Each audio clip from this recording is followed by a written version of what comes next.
விடுதலை பெற்ற இந்தியாவை 50 ஆண்டுகள், அரை நூற்றாண்டுகள் ஆண்ட கட்சி காங்கிரஸ். 50 ஆண்டுகளாக அவர்கள் செய்யாத சாதனையை அடுத்து வருகிற 5 ஆண்டுகளில் என்ன செய்ய போகிறார்கள்?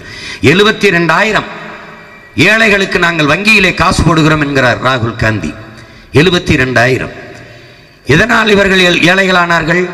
50 ஆண்டுகளாக இவர் ஆண்ட லட்சணத்தில் தான் இவர்கள் ஏழையானார்கள். ராகுல் காந்தி ஒரு குடிசைக்குள் சென்று அந்த குடிசையில் உட்கார்ந்து விட்டு எழுந்து வருகிறார். எவ்வளவு அருமையான தலைவர் பாருங்கள்.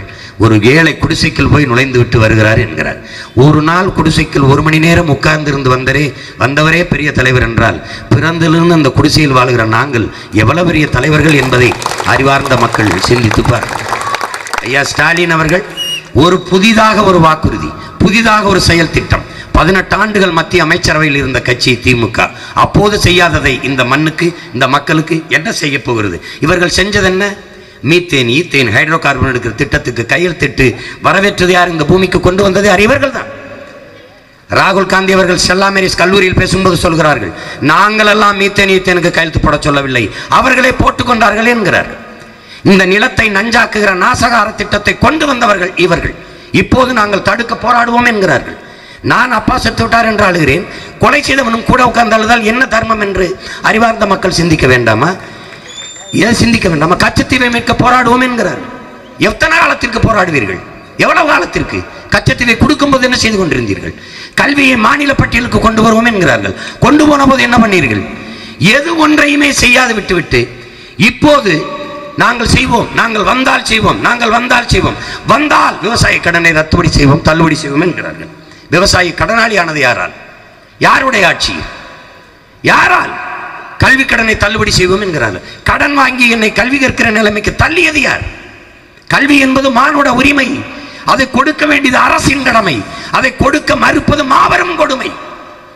அறிவை வளர்க்கிற கல்வியை, உயிரை காக்கிற மருத்துவத்தை, உலக உயிர்களின் உயிர் தேவையாக இருக்கிற நீரை அனைத்தையும் விற்பனை பண்டமாக மாற்றியது யார்?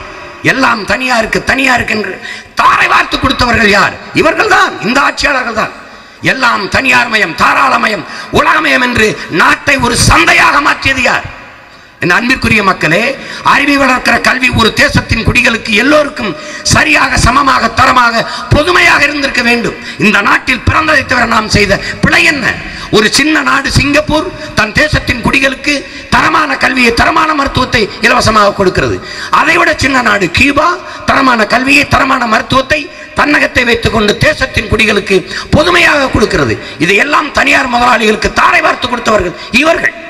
உயிரை காக்கிற மருத்துவம் பெரிய சந்தை. பணம் வைத்திருக்கிறவன் பெரிய மருத்துவமனையில் போய் சேர்ந்து படைத்துக் கொண்டு வரலாம். பணம் இல்லாதவன் பாடையை கட்டி படுத்து நேராக சுடுகாட்டுக்கு செல்லலாம்.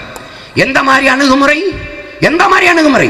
அம்மையார் சோனியா காந்திக்கு உடல்நிலை சரியில்லை, எங்கு போய் மருத்துவம் பார்த்தார்? இந்தியாவில் எந்த மருத்துவமனையில்? அமெரிக்காவில். காரணம் என்ன? இந்தியாவில் மருத்துவம் தரமாக இல்லை. 50 ஆண்டுகளாக ஆட்சி செய்தவர்கள் தன் தேசத்தின் குடிகளுக்கு ஒரு சிறந்த மருத்துவத்தை தர வக்கற்றவர்களுக்கு மறுபடியும் எதற்கு அதிகாரம்? அன்பிற்குரிய தம்பி தங்கைகளே, மருத்துவத்தின் தரம் உயர்ந்ததாக இருந்தால், மருத்துவமனையின் தரம் உயர்ந்ததாக இருந்தால் தெருக்களில் மருந்து கடைகள் குறைவாக இருக்க வேண்டும். மருந்தின் தரம் தரமானதாக இருந்தால் மருத்துவமனைகளின் எண்ணிக்கை குறைவாக இருக்க வேண்டும். இதில் எதுவுமே குறையவில்லை என்றால் இரண்டும் தரமற்று இருக்கிறது என்பதை நீங்கள் புரிந்து கொள்ள வேண்டும். அம்மையார் ஜெயலலிதாவுக்கு உடம்பு முடியல, ஏன் அப்போலோவில் படுத்தாங்க? ஐயா கருணாநிதிக்கு முடியல, ஏன் காவேரி மருத்துவமனையில் படுத்தாங்க? அரசு மருத்துவமனை என்னாச்சு? படுக்க மாட்டார்கள். ஏன்? 70 நாளில் போன உயிர் 7 நாளில் போயிடும். அது அவர்களுக்கு தெரியும். அப்படி என்றால் அந்த மருத்துவமனை யாருக்காக நடத்தப்படுகிறது? எலி, பாம்பு, தவளை வயிற்றை அறுத்து பழகுவது போல ஏழைகளின் உயிரை அறுத்து பழகுகிறீர்களா? எதற்காக அரசு மருத்துவமனை? எவ்வளவு தரங்கட்டு இருக்கிறது? ஏன்? அரசு பள்ளி, அரசு கல்லூரி எந்த அமைச்சரின் மகன் படிக்கிறான்? எந்த அதிகாரி மகன் படிக்கிறான்? எந்த ஆசிரியர் பெருமக்கள்? அரசு பள்ளியில் வேலை செய்கிற ஆசிரியர், அரசு கல்லூரியில் வேலை செய்கிற பேராசிரியர்கள் பிள்ளைகள் படிக்கிறதா? முதலமைச்சர் மகன், அமைச்சர் மகன், எம்எல்ஏ மகன், எம்பி மகன், எவன் மகன் படிக்கிறான்? ஏன்? தரம் இல்லை. அரசு மருத்துவமனையில் படுப்பதில் ஏன் தரம் இல்லை? எதனால்? பன்னெடுங்காலமாக தரம் கட்டவர்களிடத்திலே ஆட்சி அதிகாரம் இருந்ததால் இவையெல்லாம் தரம் இல்லாமல் போய்விட்டது என்பதை நீங்கள் புரிந்து கொள்ளணும். தனியார் முதலாளிகள் நடத்துகிற பேருந்து தரமா இருக்கு, அரசு நடத்துகிற பேருந்து கேவலமா இருக்கு. இரும்பு கடையில் நிறுத்து போட்டா கூட வாங்க மாட்டான், அவ்வளவு கேவலமா இருக்கு. தகர டப்பா போல இருக்கு. அதுவும் மழைக்காலங்களில் பேருந்தில் பயணிக்கிற போது நம்ம அக்காவும் தங்கையும் உள்ளுக்குள்ளே கொடையை பிடித்துக் கொண்டு போறார்கள். சீட்டு பெல்ட் போடு என்றான் கண்டக்டர். அவர் எனக்கு சீட்டை கூட அப்புறம் பெல்ட் போடுறேன்றாரு. அந்த அளவுக்கு பேரரசு பேருந்து இருக்குது. இதை அறிவார்ந்த மக்கள் சிந்திக்கணும். எத்தனை காலத்துக்கு ஏமாறப் போகிறீர்கள்? ஏமாறுகிறவர்கள் இருக்கிற வரை ஏமாற்றுவன் ஏமாற்றிக் கொண்டே இருக்கிறான். இதை புரிஞ்சுக்கணும். நீங்க ஐயா ஜீவானந்தம் பாடுறாரு, காலுக்கு செருப்பும் இல்லை, கால் வயிற்றுக்கு கூழும் இல்லை, பாலுக்கு உழைத்தோமடா தோளா பசையற்று போனோமடா என்று. அறிவார்ந்த மக்கள் இன்னும் இப்படி தாங்கி கஜா புயல் வந்து பாதி நாடு அழிஞ்சது. எவன் ஏற்று பார்த்தான்? உங்க பிள்ளைகள் நாங்கள் தான். ஒரு மாத காலம் இந்த களத்தில் நின்று ஓடி ஓடி என் மக்களோட நின்ன எந்த பிரதிபலனை எதிர்பார்க்காம பிச்சை எடுத்து கடன் வாங்கி கொண்டு வந்து என் மக்களுக்கு உதவி நின்னோம். காரணம் என்ன? எங்கள் உறவுகள், உங்கள் உடன் பிறந்தவர்கள், உங்களை பேரன்பு கொண்டு நேசிக்கிற மக்கள் பிள்ளைகள் நாங்கள் என்பதால். மோடி ஒரு வருத்தம், இந்த புயலால் பாதிக்கப்பட்டது இது பேரிடர், அந்த துயரத்தில் நானும் பங்கேற்கிறேன், அந்த இழப்பை அரசு ஈடுகட்டும், தைரியமா இருங்க. ஒரு வார்த்தை உலக அழகியா ஒரு பொம்பளை பிள்ளை வென்று வந்தவனே அதுக்கு பாராட்டி தெரிவித்து ஒரு சுட்டு செய்தி போட முடியும். ட்விட்டர், இதுக்கு ஒரு ட்விட்டர் போட முடியாத? கையில் விரல்ல சுழுக்கா? ஏன் போடல? நம் மீது அக்கறை கிடையாது. எத்தனை ராகுல் காந்தி ஓட்டு கேட்க வருவாருங்கிறாங்க, ஏன் நம்மளை பார்க்க வரல? என் வீட்டு இளவுக்கு வராதவனுக்கு எதுக்குடா என் ஓட்டு? இதை அறிவார்ந்த மக்கள் சிந்திக்கணுமா இல்லையா? என் உயிரை பற்றி கவலைப்படாதவர்களுக்கு, என் உரிமையை பற்றி, என் உணர்வை மதிக்காதவர்களுக்கு, என் வாழ்க்கையை பற்றி சிந்திக்காதவனுக்கு என் வாக்கு எதற்கு? அறிவார்ந்த மக்கள் இதை யோசிக்கணும். என் அன்பு உடன் பிறந்தார்கள் சிந்திக்கணும். என்னை ஒழிக்க எவ்வளவு வேலை செய்யறான். ஒரு தொலைக்காட்சி எங்களை காட்டாது. காசு கொடுக்காம ஒரு தலைவன் பேசும்போது இத்தனை ஆயிரக்கணக்கான கூட்டம் யாருக்கு கொடுக்கும்? இதை சொல்வதற்கு ஏன் ஊடகங்கள் தயங்குது? நல்ல அரசியலை நாட்டில் உருவாக்க வேண்டும் என்பது ஊடகத்தின் தர்மம், கடமை. ஏன் செய்ய மறுக்கிறீங்க? காசு அதிகமா கொடுக்கிறவன் ஆளுங்கட்சி, காசு குறைவா கொடுக்கிறவன் எதிர்கட்சி. இதுவா அரசியல்? இதுவா அரசியல்? இதுக்காக எங்க பாட்டன் வாவுசி செக்கிழுத்தான்? இதுக்காக என் முன்னோர்கள் தூக்குல தொங்குனாங்க? தீரன் சின்னமலையும் மருதுவாண்டியும் போராடி தூக்குல தொங்குது இதற்கா? இதுக்கா? பலாயிரக்கணக்கில் நாங்க போராடி செத்தது இந்த கேடுகட்ட பணநாயகத்திற்கா? காசை கொடுத்து வாக்கை வாங்குகிறவன் என்ன நேர்மையில் மக்களுக்கு சேவை செய்வான்? எப்படி? ஒருத்தன் காட்டுறதில்ல, ஒரு தொலைக்காட்சி போறதில்லை. நான் போட்டிடுவதன் சொல்றதுக்கு உனக்கு என்ன பயம்? சரியான அவனும் களத்தில் நிக்கிறான்னு சொல்லு, நானும் போட்டிடுறேன்னு சொல்லு, உனக்கு என்ன பயம்? எவ்வளவு கேவலமான ஒரு அணுகுமுறை! என்ன ஜனநாயகம் வச்சிருக்க? ஓட்டு எந்திரத்தில் என் சின்னம் தவிர எல்லாத்தையும் பழிச்சுன்னு வச்சிருக்க. எவ்வளவு ஒரு என்னை பார்த்து நீ எவ்வளவு பயப்படுற? நான் ஒரு சாதாரண பையன், நீ என்னை பார்த்து எவ்வளவு நடுங்குற? நீ நல்லவனா இருந்தா நீ என்னை விட்டுட்டு விளையாடு, என்னை விளையாட விட்டு பாரு. அந்த துணிவில்லையில உனக்கு. நாட்டில் விவசாயத்தை எப்படி ஒழித்தானோ, விவசாயிகளை மறைத்தானோ, அதை பற்றி கவலைப்படாமல் இருந்தானோ, அதை போல நாங்கள் எடுத்து வைக்கிற எங்கள் எண்ணத்தையும் மறைக்கிறார்கள். தேர்தலில் என் சின்னத்தையும் மறைக்கிறார். இது எவ்வளவு பெரிய கொடுமை!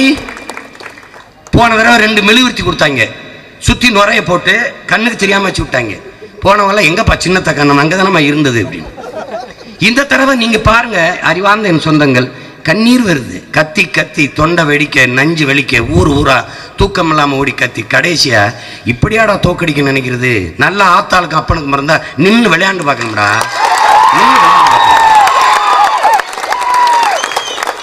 சுயேட்சையா நிக்கிறவன் சின்ன, ஒண்ணுமில்லாதவன் சின்ன பளிச்சு பளிச்சுன்னு போட்டு இந்த விவசாயின்னு ஒருத்தன் இருக்கிறதாவே இவங்களுக்கு என்னமே இல்லை, மறைக்கணும்னு நினைக்கிறாங்க. இந்த சின்னத்தை கடைசியா கொடுத்தா அப்படி கொண்டு போய் சேர்ப்பான்னு நினைச்சாங்க. ஒரே நாள உலகம் பூரா போய் சேர்ந்துருச்சு. பார்த்தா என்னடா இவனை பெரிய பாடுபடுத்திடுவான் இருக்குன்னு கரும்பை கொடுத்தோம். 2 கரும்போட விவசாயி என்ன பண்ணுவான? எதற்காக? கரும்பு தன் உடம்பை கசக்கி பிழிந்தாலும் இனிப்பான சாரையும் சர்க்கரையும் தருவது போல அவன் நினைக்கிறான். என்ன பேசினா எதை கொடுத்தாலும் கொண்டு போய் சேர்த்துறானையா. அப்ப என்ன பண்ண? மங்களா போடு, தெரியாம போடு. இப்ப என் மக்கள்கிட்ட என்ன கஞ்சி வேண்டி இருக்கு? அம்மா நீ ஓட்டு பெட்டி போய் பாருமா, எந்த சின்னம் தெரியலையோ அதாம்மா என் சின்னம், அதுல எந்த சின்னம் தெரியலையோ, எது மங்களா இருக்கோ அதாம்மா நம்ம சின்னம். பார்த்துக்கிட்டே வாங்கம்மா, எதுல ஒண்ணும் இல்லாம பொட்டலா இருக்கோ அதாம்மா நம்மது. எப்படி நாடு பொட்டலாகி விவசாய வாழ்க்கை பொட்டலா போச்சாம்மா, சாவியாய் போன சம்சாரி வாழ்க்கை போல இந்த சின்னத்திலேயே எங்க சின்னம் சம்சாரி வாழ்க்கை சாம்பலா போச்சு. அங்க குத்துமா,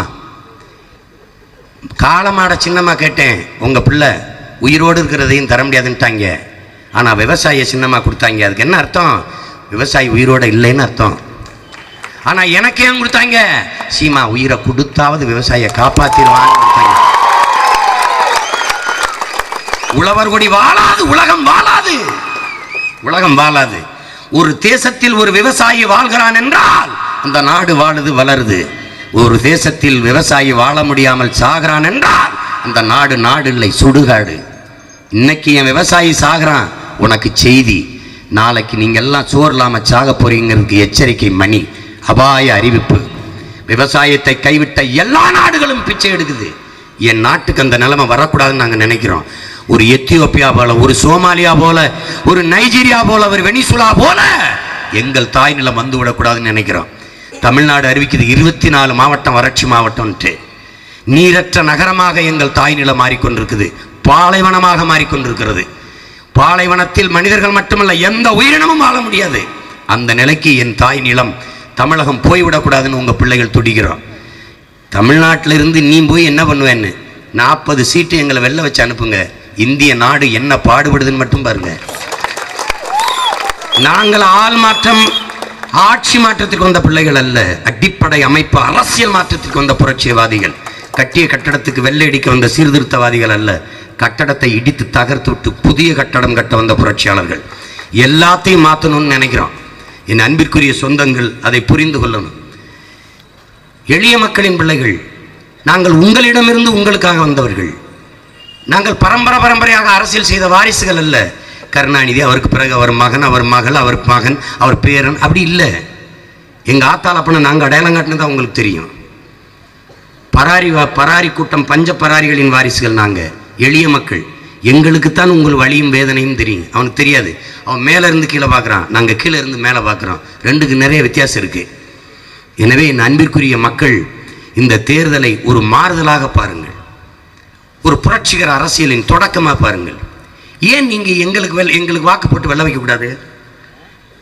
இவங்க பேசுவாங்க, நாம் தமிழருக்கு போட்டாதீங்க, போட்டால் பிஜேபி வந்துரும்பாங்க. கிறிஸ்தவ இஸ்லாமியரெல்லாம் நீங்கள் யோசிக்காம திமுகவுக்கே போடுங்க, போட்டு எங்களை தூக்கி சுடுகாட்டில் போட்டுருங்க, அவங்களுக்கு ஓட்ட போட்டுருங்க. என்ன 50 ஆண்டுகளாக அதை தானே செஞ்சுருக்கீங்க. உங்கள் பிள்ளைகள் முச்சந்தினிக்கு கத்த வச்சதே நீங்கள் தானே, நீங்கள் தானே. கருணாநிதி மட்டும் காமராஜராக கக்கனாக இருந்திருந்தா ஏது எம்ஜிஆர், ஏது ஜெயலலிதா, ஏது ஜெயலலிதா? அதிமுகங்கிற ஒரு கட்சி இவங்க கொடுமைகளின் குழந்தை தானே, இவங்க பெத்து போட்ட பிள்ளை தானே அதிமுக. அதிமுக தீய அரசியலின் தொடக்கமே தமிழகத்தில் திராவிட முன்னேற்ற கழகம் என்னைக்கு வந்துச்சு, அன்னையிலிருந்து தான். ஊழல் லஞ்சத்தை ஒழிக்கணுங்கிறாங்க, ஒரே உறுதியத்தை அவங்க பிள்ளைகள் எடுத்துக்குவாங்க. இவங்களை ஒழிச்சா தான் ஊழல் லஞ்சத்தை ஒழிக்க முடியும், இல்லைன்னா முடியவே முடியாது. பிஜேபி நிற்கிற 5 இடத்துல போடாதுன்னு தானே சொல்லணும், பிஜேபி தோக்கடின்னு தானே சொல்லணும்.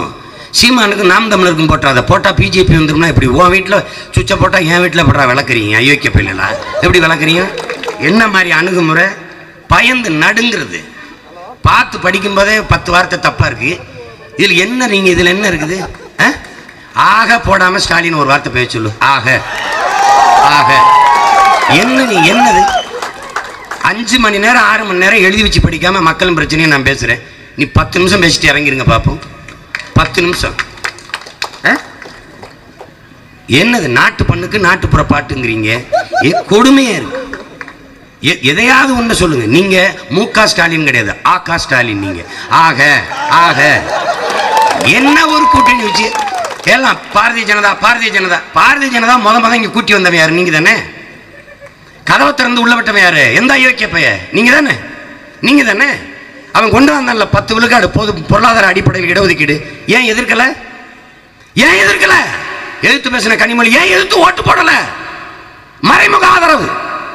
கம்யூனிஸ்ட் கட்சி மதவாதத்துக்கு எதிர்ப்பு பேசுறீங்க, அவன் கொண்டு வந்த பொருளாதார அடிப்படையில் இடஒதுக்கீடு ஏன் எதிர்க்கல? ஆதரிச்சு ஓட்டு போட்ட கட்சி அப்ப எப்படா பிஜேபி எதிர்க்கிறேன்னு பேசுற? வெக்கமா இல்ல? ஒரே ஒரு ஆண்மகன் சிங்கமான எதிர்க்கிறது நாங்க தான்டா, நாங்க எதிர்க்கிறோம். 40 இடத்துல 5 இடத்துல நேர்கிட்ட மோத திமுக துணிவு இருந்ததா? 4 இடத்துல 2 இடம் காங்கிரஸ் கை சின்னத்தை விட்டு கலந்துகிட்ட, 2 இடம், ஒன்று இஸ்லாமியருக்கு, ஒன்று கம்யூனிஸ்ட் கொடுத்து ஓடிடுச்சு.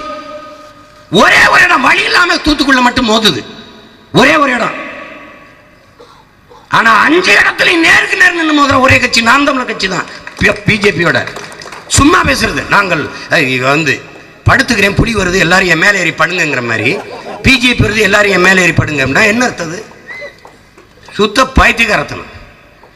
இவங்களை ஒழிக்கணும். காலங்காலமாக ஏமாற்றி பொய் சொல்லி அரசியல் செஞ்சு பழகியவர்கள் இப்போது இப்படி வீடுக்கு போய் உட்காந்து நாம் தமிழருக்கு போட்டாதே, நாம் தமிழுக்கு போட்டாதே. உங்க ஆட்சியின் சாதனையை சொல்லி நேர்மையை சொல்லி எங்களுக்கு ஓட்டு போடுங்கன்னு கேளுங்க. அதான் அணுகுமுறை, அதான் சரியானது. அவனுக்கு போட்டாதேன்னு என்ன அர்த்தம்?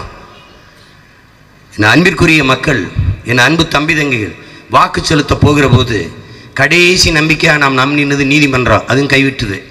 நீதி ஒரு தீர்ப்பைத்தானே சொல்லணும், நீதியைத்தானே சொல்லணும். அதை கவனிங்கன்னு நேராயிருச்சுங்குது. காலம் பிரிச்சு நீங்கள் ஒன்றும் செய்ய முடியாதுன்னு. இது என்ன தீர்ப்புன்னு எனக்கும் தெரியல, என்ன நீதின்னு தெரியல. ஆனால் நீங்கள் மக்கள் தான் எங்களுக்கு நீதியை வழங்கணும். ஓட்டு பெட்டியை போய் பாருங்கள், வாக்கு எந்திரத்தை. எந்த சின்னம் தெரியலையோ அதான் நாம் தமிழர் சின்னம், விவசாயி சின்னம். அதில் தயவு செய்து வாக்கு செலுத்தி உங்கள் பிள்ளைகளை எங்களை வெல்ல